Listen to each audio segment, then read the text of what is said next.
Enche este lugar com tua glória.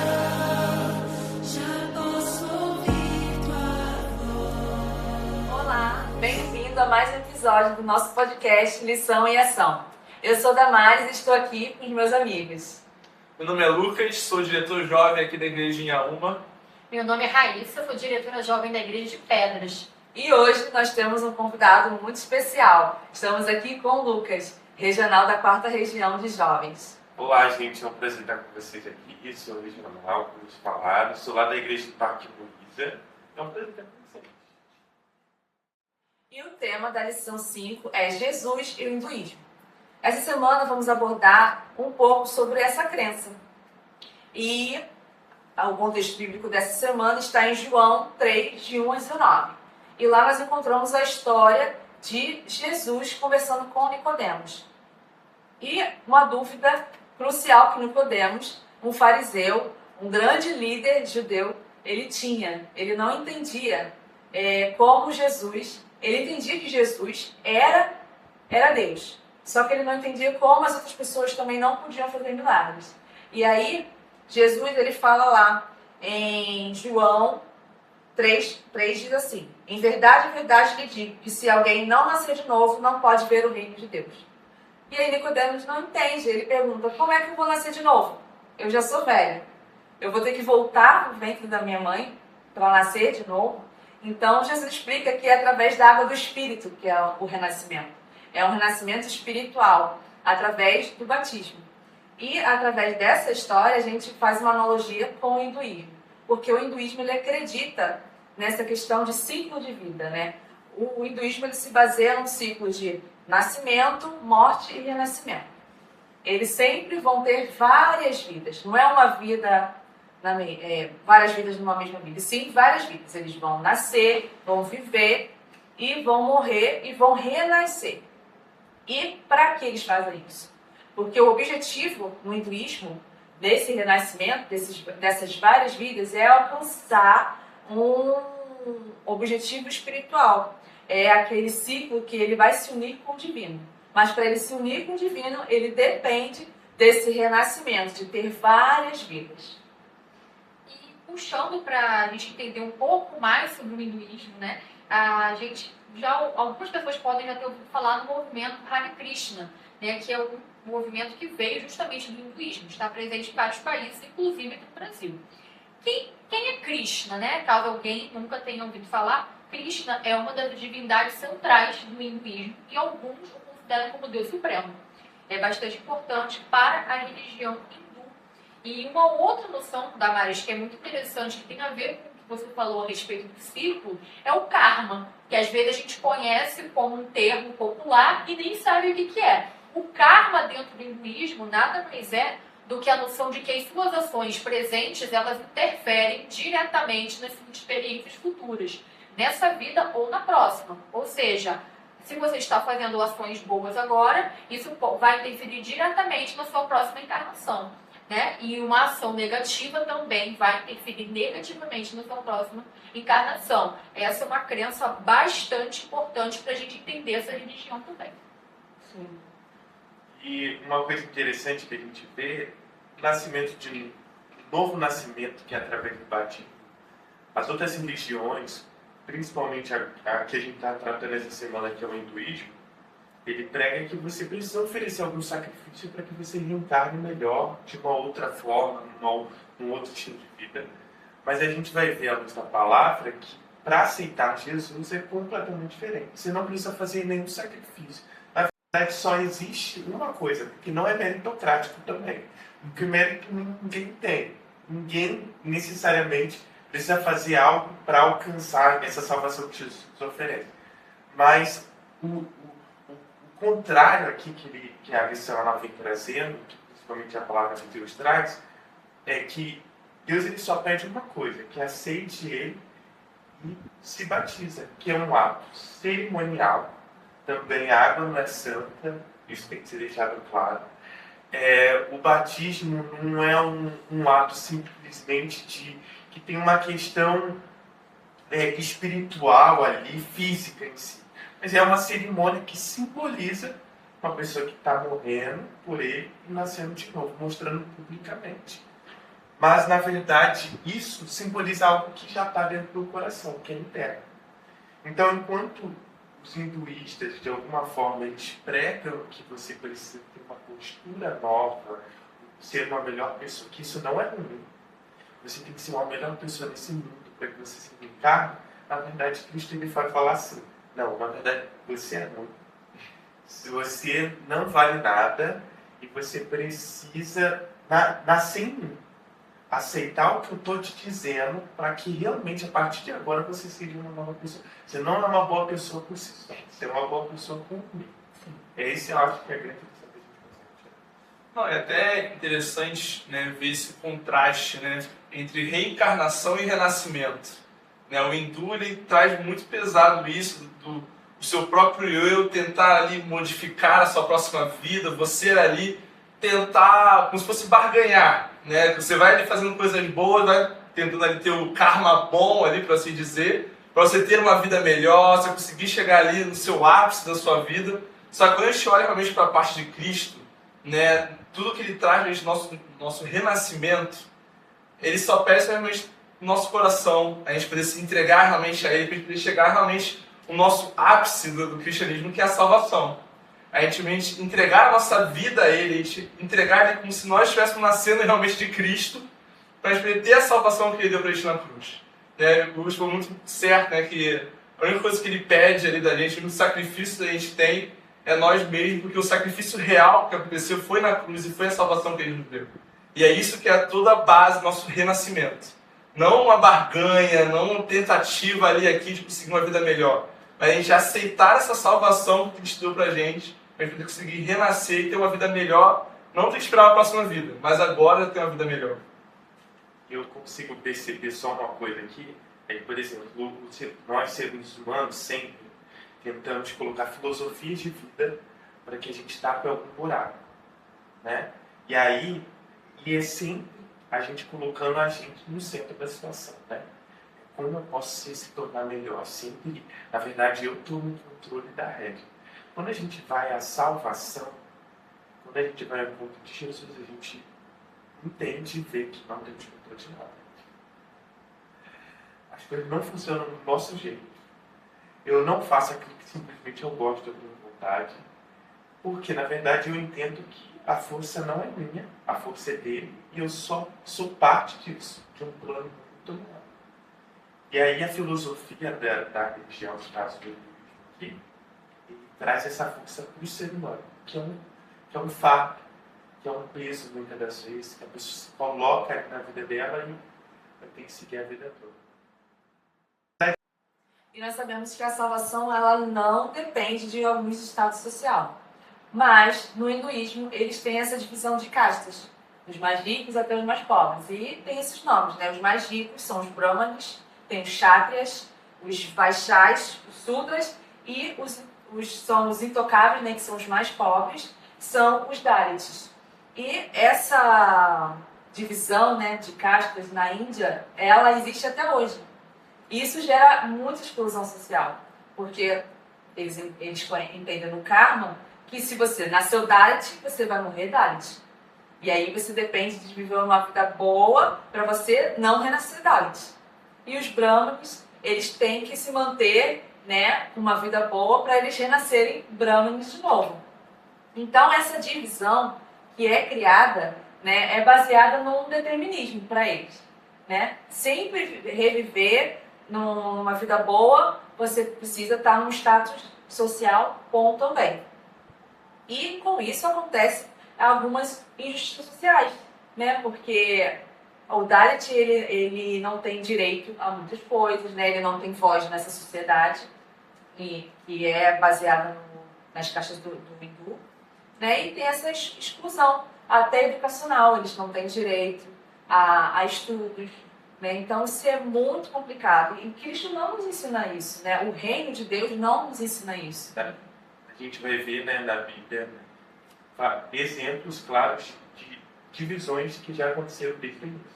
A gente vai ver a mulher com fluxo de sangue e o jovem rico, por exemplo. A mulher com fluxo de sangue simplesmente pela saúde dela.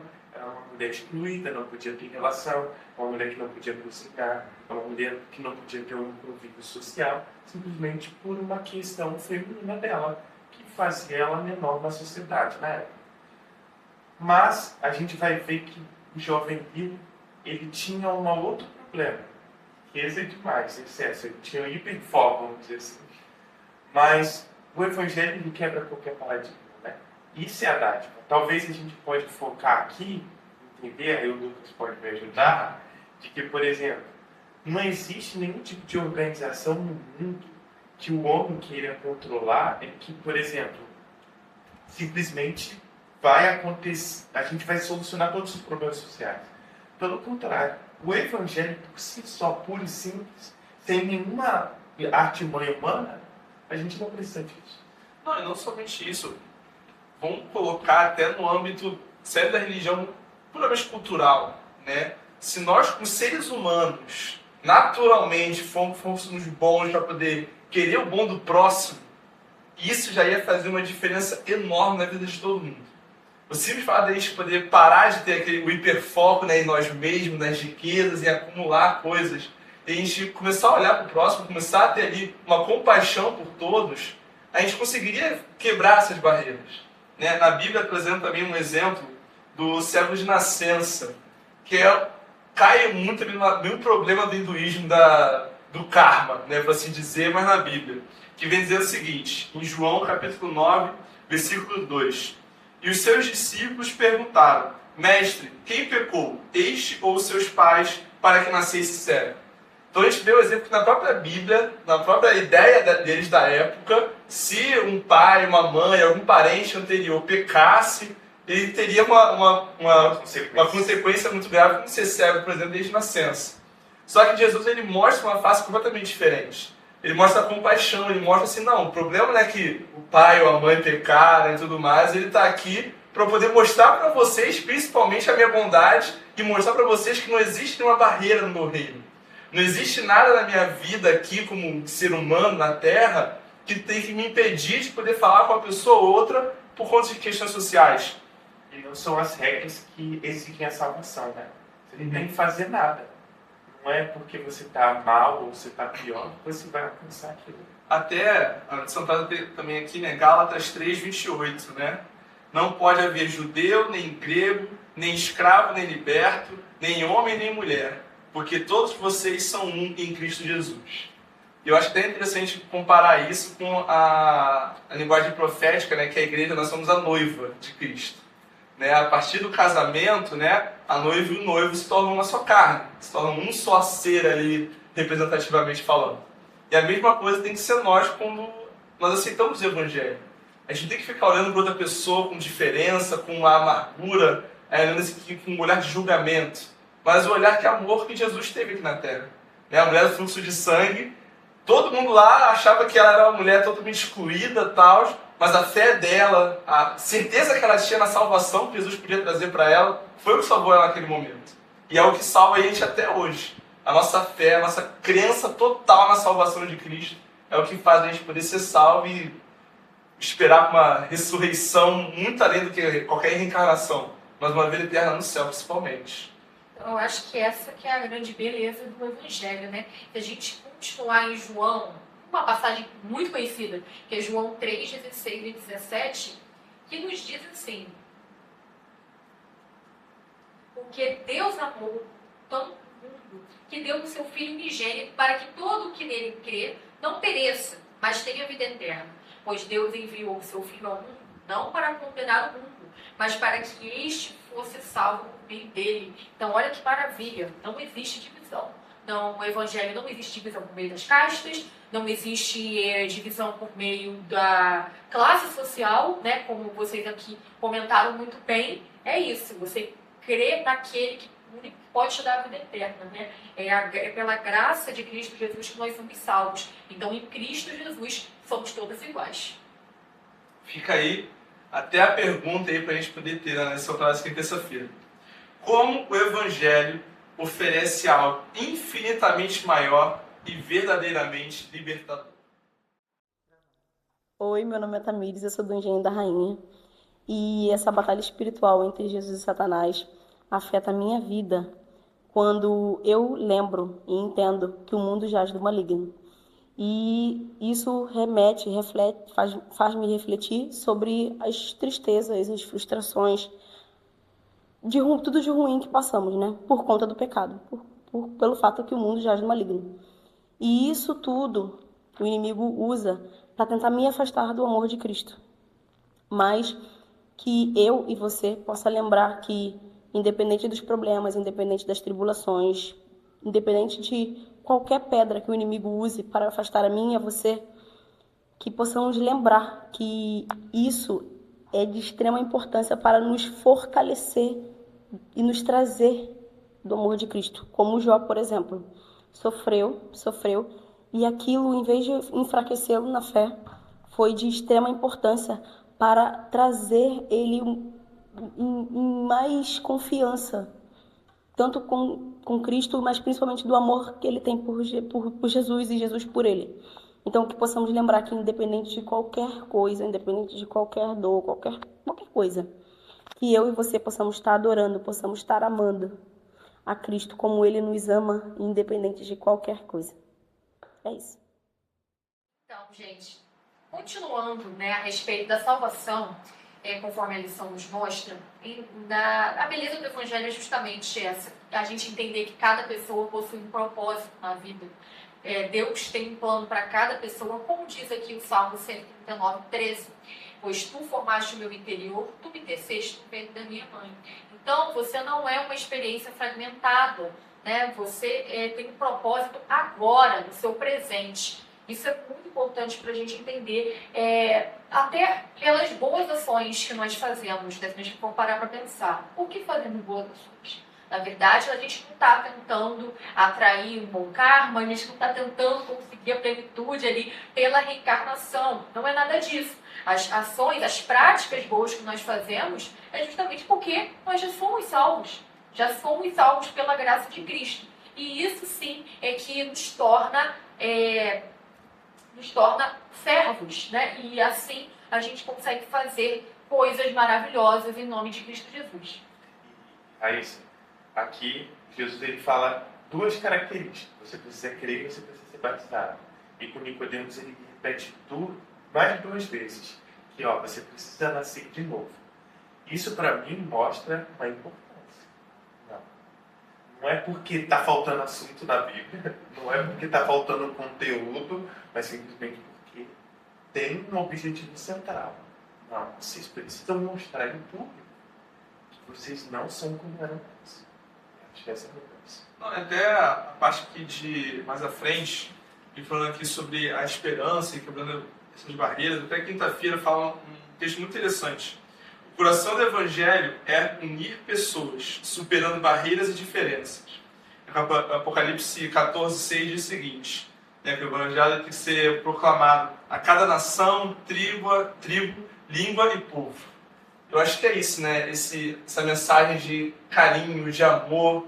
Eu acho que principalmente essa leveza que traz o Evangelho.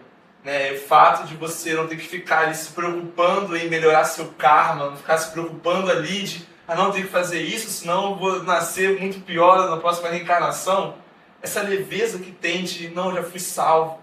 O Evangelho que me foi dado é de pura alegria e paz. E isso é o que a gente tem que falar com o mundo.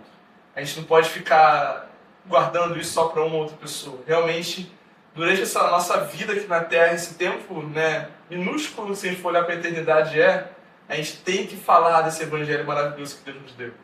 Sim, e isso, como semana passada nós falamos sobre o sofrimento, que o sofrimento ele vai continuar existindo. Nós sabemos as boas novas do Evangelho, mas que a gente vive sob sofrimento porque vivemos num mundo que jaz no maligno. Mas a gente precisa levar essas boas novas do Evangelho, do que nós acreditamos, do reino que nós acreditamos. E por causa disso nós trabalhamos, né, como missionários, né, porque quando aceitamos Jesus como nosso Senhor e Salvador, nos tornamos missionários. E missionário não tira férias.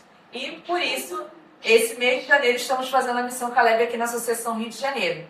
E na terceira região, essa semana vão ter 2 ações. A Escola Cristã de Férias, na Igreja de Parada de Lucas, durante todos os dias, a partir do dia 24 pela manhã, de 9 a meio-dia. E no dia 25, nós teremos de manhã feira de saúde no Complexo do Alemão, na igreja de Parque Alvorada, também na igreja do Gin da Rainha, e à tarde vai ter doação de sangue lá no Banco Zero. Então você que quiser participar da Missão Caleb, você está convidado. E não só aqui na terceira região, lá na quarta região também tem pontos de Missão Caleb, na Associação Rio de Janeiro inteira. Então se você quiser participar, é só se unir a gente. Obrigada por nos acompanhar em mais um podcast. E semana que vem nós teremos mais um episódio de Lição em Ação. Agora nós vamos fazer uma oração para orarmos pela Missão Caleb, para sabermos falar melhor sobre o Evangelho que nós acreditamos. Oremos. Obrigado, Senhor, porque o Senhor esteve conosco. O Senhor nos ensinou sobre a verdadeira salvação, que na verdade não tem nada nesse mundo, meritocracia, que vai fazer a gente alcançar algo que nós já alcançamos em Ti. Te pedimos uma bênção sobre cada pessoa que está nos ouvindo, assistindo, cada missão de ponto de Caleb que está acontecendo nesse período, Pai. Derrame suas bênçãos em nome de Jesus. Amém. Esse foi o Lição em Ação.